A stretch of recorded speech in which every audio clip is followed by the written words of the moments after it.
કરવાનો તમને આ નથી ખબર? તમે રેડ એલર્ટ જાહેર કરો, યલો એલર્ટ જાહેર કરો અને પછી સર્વે. જ્યારે ચૂંટણી આવે છે ત્યારે આપણે ખેડૂત મટી જાય છે. કોઈ લેવા થઈ જાય, કોઈ કડવા થઈ જાય, કોઈ આહિર થઈ જાય, કોઈ સોરઠિયા થઈ જાય, કોઈ ક્ષત્રિય થઈ જાય.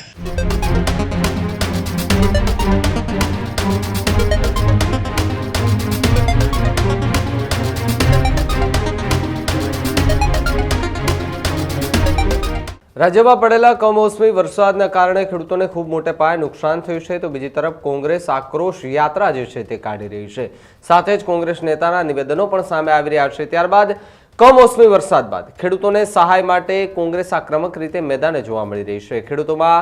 ખેડૂતોની માંગણીને લઈને ધરણા પ્રદર્શન હાથ ધરવામાં આવ્યા. લલિત કગથરાની આગેવાનીમાં ખેડૂતો એ હડતાલ પર ઉતરી ગયા છે. સાથે જ મોટી સંખ્યામાં ખેડૂતો પણ જોડાયા છે. ધોરાજીમાં પ્લેકાર્ડ સાથે ખેડૂતોએ ધરણા પ્રદર્શન અત્યારે હાથ ધર્યું છે. સાથે જ ખેડૂતોના દેવા માફ અને 300 મણ મગફળીની ખરીદીની મુખ્ય માંગ સાથે ખેડૂતો રસ્તા પર ઉતર્યા છે. આખા ગુજરાતમાં સૌથી વધુ નુકસાન ધોરાજીમાં થયું હોવાની વાત લલિત કગથરાએ કરી છે. સાથે જ વાત કરવામાં આવે તો આવતા વર્ષે વાવવા માટે મગફળી પણ એ નથી રહી તેવી વાત લલિત કગથરાએ ખુલ્લા મંચ પરથી કરી છે. તમારા પાસે સેટેલાઇટ છે તો એનાથી સર્વે નહીં કરી શકતા તેવી વાત અને આરોપ, ગંભીર આરોપ કગથરાએ લગાવ્યા છે. તમારા પાસે મામલતદારો કે તલાટીઓની એ ટીમ નથી, જેની પાસે ખેતી નથી તેવા નેતાઓ ધારાસભ્ય બની ગયા હોવાનો આરોપ લગાવ્યો છે લલિત કગથરાએ. તમારી સાથે રહે તેવા નેતાઓને ચૂંટીને મોકલો તેવી વાત લલિત કગથરાએ કરી છે. સાથે જ ગંભીર આરોપો સત્તાપક્ષ અને સરકાર સામે પણ લલિત કગથરા જે છે તે આ મંચ પરથી લગાવતા જોવા મળ્યા છે. બેઠો છું અને ધોરાજીમાં કહું છું એટલે હું તમને કહું કે ભારતીય જનતા પાર્ટીના વિચાર નહીં, ભારતીય જનતા પાર્ટીના એક આઈડિયોલોજીથી, એક વિચારથી આખા ગુજરાતને, આખા દેશમાં વધારેમાં વધારે કોઈને નુકસાન થયું હોય તો આ ધોરાજી વિસ્તારને થયું છે. હું ચેલેન્જ મારીને કહું છું, હું તમને બધાને કહું છું કે આવતા વર્ષે વાવવા માટે મગફળી નહીં જડે, બિયારણ નહીં જડે, કાકા બિયારણ નહીં જડે, બધું પલળી ગયું છે. શું વાવશું એ પરિસ્થિતિનું નિર્માણ થયું છે. આને ખબર છે વાડીની 5 મણ તો પોપટા એમને મગફળી જમીનમાં પડી છે, વીણવાની બાકી છે, ડોહી બધી ઉગી ગઈ. 1 વીઘે 5000 રૂપિયાનો ભૂકો ચારો હતો, એ બધો પતી ગયો. અને સર્વે શેનો સર્વે કરવાનો? તમને આ નથી ખબર? તમને નથી સેટેલાઇટમાં દેખાતું? તમારી પાસે નથી ટીમ, નથી મામલતદાર, નથી કલેક્ટર? તો તમારી પાસે કેટલો વરસાદ પડ્યો એ તમને જો આખા ગુજરાતમાં દેખાતું હોય, તમારું હવામાન ખાતું આગાહી કરતું હોય કે આ વાવાઝોડું કે આ કમોસમી વરસાદ આટલી જગ્યાએ પડવાનો છે, તમે રેડ એલર્ટ જાહેર કરો, યલો એલર્ટ જાહેર કરો અને પછી સર્વે. તમારા બધાના મતથી એને ગરી ગયું છે. તમે બધાએ પગ ઉપર કુવાડા મારીને ભાજપ કર્યો છે. આ ખેડૂત મિત્રો, જ્યારે ચૂંટણી આવે છે ત્યારે ખેડૂત મટી જાય છે, ત્યારે ખેડૂત મટી જાય છે અને વાતના વાડામાં વેચાઈ જાય છે. એના પ્રતાપે ભારતીય જનતા પાર્ટી તમારી ઉપર શાસન કરે છે અને તમારી સામે જોવાની પણ દરકાર નથી કરતું. એ આ ભારતીય જનતા પાર્ટીને તમે અભિમાન એટલું બધું આપી દીધું છે કે તમે આટલી માગણી કરો તો પણ સામે ન જુએ. જ્યારે ચૂંટણી આવે છે ત્યારે આપણે ખેડૂત મટી જાય છે. કોઈ લેવા થઈ જાય, કોઈ કડવા થઈ જાય, કોઈ આહિર થઈ જાય, કોઈ સોરઠિયા થઈ જાય, કોઈ ક્ષત્રિય થઈ જાય. એ ભાગમાં આપણે વેટાઈ જાય છે. એટલા માટે કે જેને ખેતી સાથે સંબંધ નથી એવા નેતાઓ આજે તમારી ઉપર શાસન કરે છે. એટલે તમારે વાત કરવા માટે આ આંદોલન કરવું પડે છે. તમે ધારાસભ્ય ચૂંટો છો કે નરેન્દ્ર મોદી ને અમિત શાહ નો પટ્ટાવાળો નથી ચૂંટતા? આ વાત તમે મગજમાં નોંધ કરી લ્યો. તમારો ધારાસભ્ય તમારી રજૂઆત ન કરી શકે એવા માઈક આંગલા ધારાસભ્યની કામ નથી. તમારી તો વાત માટે થઈને તમારા સાથે રહીને જે લડે એ તમારો નેતા થાય.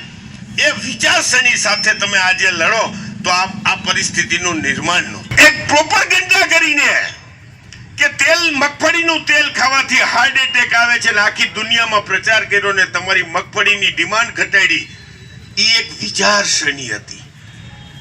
આજે એ જ લોકો કહેવા માંડ્યા છે કે મગફળીના તેલથી કોઈ પણ જાતનો હાર્ટ એટેક આવતું નથી, હવે ખાવ હવે વાંધો નથી. જ્યારે મબલખ મગફળી અને શેરડીનું વાવેતર કરતો હતો, એક વિચાર આવ્યો, ભારતીય જનતા પાર્ટીના આકાને ઓળખો, એના બાપ દાદાને ઓળખો, એના ખાનદાનને ઓળખો. અશોક ભટ્ટ અને વજુવાળા રાજકોટની અંદર તેલના ડબ્બા લઈને ખખડાવે કે આ મગફળી મોંઘી થઈ, મગફળી મોંઘી થઈ, મગફળી મોંઘી થઈ, અને તમારા પગ ઉપર કુવાડા માર્યા છે. અહીંયા કાંઈ આ ધોરાજીની સટ્ટા બજાર યાદ કરો તમે.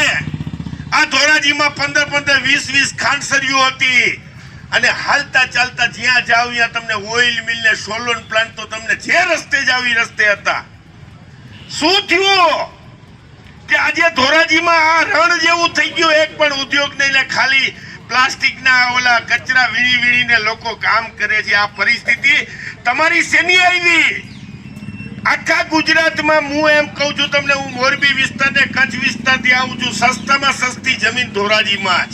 સારા લોકોને, ખેડૂતોની વાત કરવા વાળાને તમે અહીંયા પાથરમાં જ પૂરા કરી નાખ્યા. ગાંધીનગર પહોંચવા જ ન દીધા, તો કે કાં અયોધ્યામાં રામ મંદિર બનાવવું છે, અહીંયા ઘરને ઉજળ કરી નાખવું છે, અહીંયા તમારા ધંધા ચોપટ કરી નાખવા જ, અને આપણે વિચાર બીજી વાતને લઈને જઈએ. કામ કોઈ દી વિચાર આવ્યો તમને? આ ભાદરનું પાણી તમને બંધ કરી રાજકોટને પીવા માટે લઈ ગયા. શહેરીકરણ, ભારતીય જનતા પાર્ટી જે શહેરીકરણ કરે છે અને ખેડૂત ખેતીને ગામડાને બરબાદ કરે છે, એનો જો વધારેમાં વધારે કોઈ દાખલો હોય તો આ ધોરાજી વિસ્તાર. આ ઓઇલ મિલોને ભંગાર કરી નાખ્યો, સોલવન્ટ પ્લાન્ટોને ભંગાર કરી નાખ્યા. આ વિચારસરણી છે, અને વિચારસરણીના ભાગરૂપે જેના આકાઓ મેં તમને કીધું કે બાપ દાદા વડવાઓ ખેડૂત વિરોધી હતા, એ ભારતીય જનતા પાર્ટીને તમે આંધળા થઈને પ્રેમ કર્યો, તમારા પગ ઉપર કુવાડા માંડ્યા, જેના પ્રતાપે આજે આપણે અહીંયા બેઠા છે. અમને એક ભાઈએ હમણાં સૂત્ર બોલાવ્યું, જય જવાન જય કિસાન.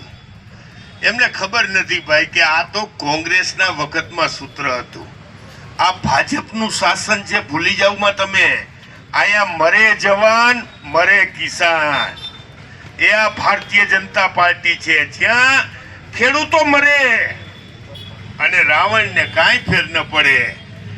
હજાર ખેડૂતો શહીદ થઈ જાય બોર્ડર ઉપર 3 કાળા કાયદાની સામે. એવા મનમોહનસિંહને કાઢવામાં જેને પહેલામાં પહેલો રોલ ભજવ્યો હોય કેજરીવાલ, અને એના વંશજોને, એના છોકરાઓને તમે હવે પાછા અહીંયા હાવેડા પકડવા માંડ્યા. હાલમાં તમારું કરવું શું કાકા? એક નિર્ણય, એક વાત કે આ ભારતીય જનતા પાર્ટી ખેડૂત વિરોધી છે, ગામડા વિરોધી છે, ખેતી વિરોધી છે, એને કાઢો ને કાઢો. એ વાત સાથે આજે સરકારશ્રીમાં રજૂઆત કરવી જોઈએ. એ વાત કરવા આજે ધોરાજીમાં આવ્યો છો મિત્રો.